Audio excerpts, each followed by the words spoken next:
दिल्ली के अंदर 1200 स्कूल आते हैं, सरकारी स्कूल, उसमें से बहुत सारे स्कूलों में प्रिंसिपल ही नहीं है। वहाँ पे टीचर, अब प्रिंसिपल नहीं है तो टीचर आता है, केवल फोन चलाता है और चला जाता है। दिल्ली सरकार रही है कार्यकाल में, आम आदमी पार्टी के 17 लोग जेल के अंदर जा चुके हैं। तो दिल्ली को समझना पड़ेगा कि आखिरकार आपने किसको पाल रखा है। ताहिर हुसैन जेल में, संजय सिंह जेल में। आज समाज में स्थापित होता है कि हाँ, अगर झूठ बोलोगे, मक्कारी करोगे तो आपके ऊपर जो है प्रशासन का डंडा पड़ेगा। मैं तो तारीफ करना चाहूंगा ईडी की, आपने बहुत ही उत्तम काम करा है। सीबीआई है, इनको आज की डेट में स्वतंत्र रूप से काम करने दे रही है केंद्र सरकार, इसलिए ऐसा हो रहा है। पहले की तरह नहीं, जहां सुप्रीम कोर्ट ने यह कहा था कि आज की डेट में, जब कांग्रेस सरकार में हुआ करती थी, कहा था कि आज ईडी और सीबीआई केवल एक तोता बन चुके सरकार के हाथ में। नरेंद्र मोदी और अमित शाह को घंटों घंटों बिठा के जो इन्वेस्टिगेशन चलती थी और उसमें जो बाइज्जत बरी होते थे, उसका कौन जिम्मेदार था? क्यों नहीं आती है? दिल्ली के स्कूल टॉप 10 में क्यों नहीं आते? फिर अगर इतना ही अगर अच्छा है तो बच्चे 10वीं के रिजल्ट क्यों कम ला रहे हैं, 12वीं के रिजल्ट क्यों कम ला रहे हैं? मैं नहीं कह रहा हूँ, डेटा है, आप इंटरनेट पे जाएंगे आपको पता चलेगा कि जो है दिल्ली की सरकार में स्कूलों का क्या असर है। आपका सर, मेरा नाम रौनक मालाकार है। केजरीवाल गिरफ्तार हो चुके हैं, उनका कहना है कि मेरी गिरफ्तारी लोकतंत्र की हत्या हो चुकी है। नहीं, इनकी गिरफ्तारी जो है सत्यता की स्थापना करती है। ये कहीं ना कहीं आज समाज में स्थापित होता है कि हाँ, अगर झूठ बोलोगे, मक्कारी करोगे तो आपके ऊपर जो है प्रशासन का डंडा पड़ेगा।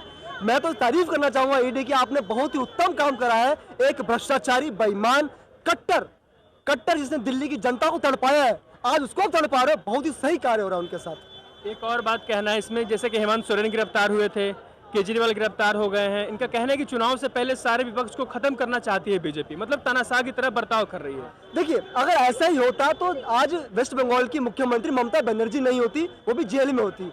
आज जो है केरला के मुख्यमंत्री पिनराई विजयन नहीं होता, वो भी जेल में होते। आज जो है तमिलनाडु के मुख्यमंत्री स्टालिन शासन में नहीं होते, जेल में होते। आज पंजाब के मुख्यमंत्री भगवंत मान प्रशासन में नहीं होते, जेल में होते।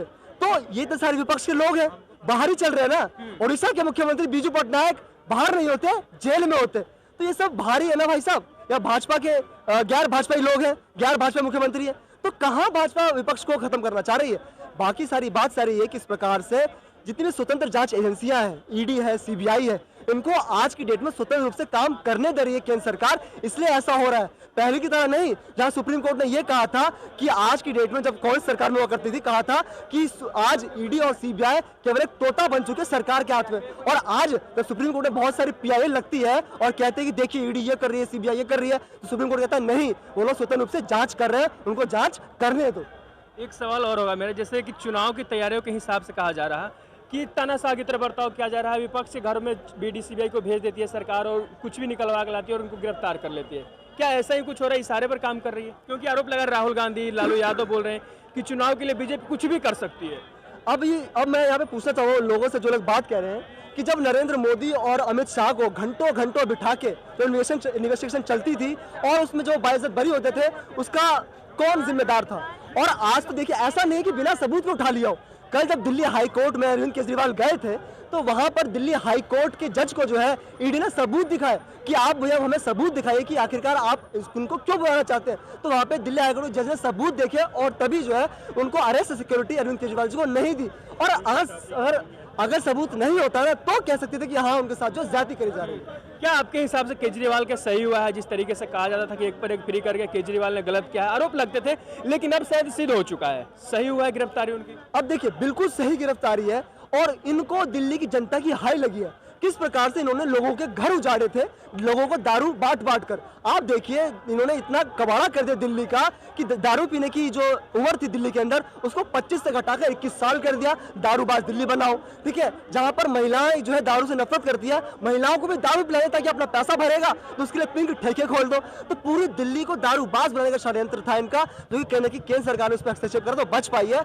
और इन्हीं सब की जो हाय दिल्ली की जनता की जो लगी है, जिस प्रकार से दिल्ली की जनता ने कोरोना में अपने आप को तड़पता देखा है, किस प्रकार से दिल्ली जो है आज गैस चैम्बर में तड़पती है, किस प्रकार से दिल्ली में जरा सी बारिश आती नहीं है, इस सभी घरों में पानी चला जाता है, किस प्रकार से दिल्ली कूड़े के पहाड़ देखती है। इसलिए आज जो है केजरीवाल जी उन सभी का जो है हश्र भुगतते हैं।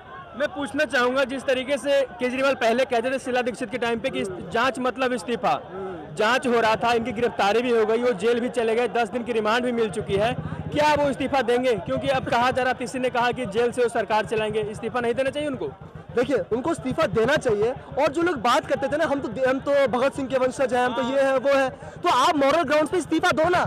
आज ये देश का दुर्भाग्य, दिल्ली का दुर्भाग्य है कि वो व्यक्ति जो 2012 में ये कहता था कि अगर इसके पास ईडी सीबीआई का समन भी आ जाए तो पहले उसको इस्तीफा देना चाहिए, इन्वेस्टिगेशन से साफ होना चाहिए, फिर पद ग्रहण करना चाहिए। आज वो कह रहा है कि मैं तिहाड़ से तिहाड़ से सरकार चलाऊंगा। आप ये देखिए पिछले 9 से 10 साल में जितना दिल्ली सरकार रही है कार्यकाल में, आम आदमी पार्टी के 17 लोग जेल के अंदर जा चुके हैं। तो दिल्ली को समझना पड़ेगा कि आखिरकार आपने किसको पाल रखा है। ताहिर हुसैन जेल में, संजय सिंह जेल में, मनीष सिसोदिया जेल में और खुद उन सबके सरगना अरविंद केजरीवाल जेल में। एक और बात है, कांग्रेस को खूब गाली देते थे केजरीवाल, पानी पी पी कर गाली देते थे, प्रियंका गांधी अभी बचाने में जुटी हुई उनकी, ये दोहरा चरित्र नजर नहीं आता।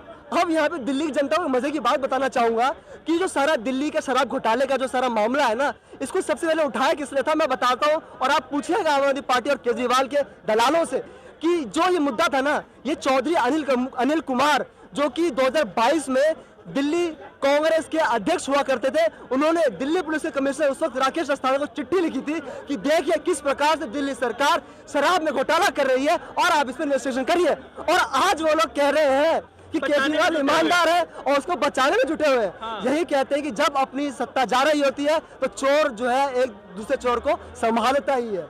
क्या चुनाव के नजरिए से गिरफ्तार किया गया है? ऐसा कहा जा रहा है कि विपक्ष को खत्म करना चाहती है बीजेपी और चुनाव जीतने के लिए बीच में रोड़ा बन रही थी केजरीवाल, इसे इसलिए गिरफ्तार करवा दिया है। देखिए केजरीवाल जो है, क्या बीजेपी के लिए यही रोड़ा बन रही थी, केजरीवाल ही थे चुनाव जीतने के लिए? देखिए केजरीवाल रोड़ा तब होता जब उन्होंने दिल्ली की जनता के लिए काम करा होता। केजरीवाल ने काम करा ही क्या है? आप ये देखिए जो इस शिक्षा और स्वास्थ्य की बात करते हैं, आज वो पूरी बर्बादी। आज भी आप देखिए जो भी सरकारी स्कूल जितने भी बन रहे हैं, सो कॉल्ड बन रहे हैं और उसमें क्लासरूम ऐड करेंगे, वो सब इसमें कितना कच्चा माल इस्तेमाल कर रहा है कि पता नहीं कौन सा घर से तूफान आएगा और वो जो सारी दीवारें स्कूलों की टूट जाएंगी। दिल्ली के मुस्तफाबाद में जो है वहां पर जो दिल्ली से के सरकारी स्कूल की जो छतें हैं वहां पर बिना लेंटर डाल के सिर्फ पट्टियां डाली जा रही है और वो 4 मंजिल का सरकारी स्कूल बनेगा। तो जब अगर कभी स्कूल अगर फ्यूचर में गिर जाता है उसका जिम्मेदार कौन होगा? तो दिल्ली के शास्त्री नगर में वहां पे सरकारी अस्पताल में जब क्या कहते हैं बच्चे को दीपचंद बंधु अस्पताल में ले जाया जाता है, वहां पर मासूम किंतन को पेन किलर देके घर भेज दिया जाता है और 9 दिन बाद उस बच्चे की दुखद मृत्यु हो जाती है। तो ये चल रहा है दिल्ली सरकारी अस्पताल में। और मैंने स्वयं आतिशी और स्वयं दिल्ली के सरकार जितने मंत्री हैं वो खुद भी जब दिल्ली सरकारी अस्पताल जाते हैं तो देखते हैं किस प्रकार से वहां पर कचरा पड़ा है, वहां पर किस प्रकार से जो है ऐसी जो मेडिकल वेस्ट है पड़ा हुआ है। तो मैंने वो स्वयं दिखाते हैं सब। लेकिन केजरीवाल तो कहते हैं ना कि हम दुनिया का वर्ल्ड नंबर 1 स्कूल बनवा दिया, वर्ल्ड क्लास शिक्षा दे रहे हैं दिल्ली के बच्चों को, और आप कह रहे हैं कि इस तरीके का बर्ताव हो रहा है। अब अगर यही देखिए शिक्षा दे रहे हैं, केवल दीवारों को चमका देने से, नेल पॉलिश कर देने से शिक्षा अच्छी नहीं हो जाती है। हम बात करते हैं आंकड़ों की। इस वर्तमान की दिल्ली की सरकार में, आम आदमी पार्टी सरकार में सबसे ज्यादा खराब रिजल्ट किसी का रहा है तो दिल्ली का रहा है। दिल्ली की शिक्षा जो है भारत के टॉप 10 में क्यों नहीं आती है?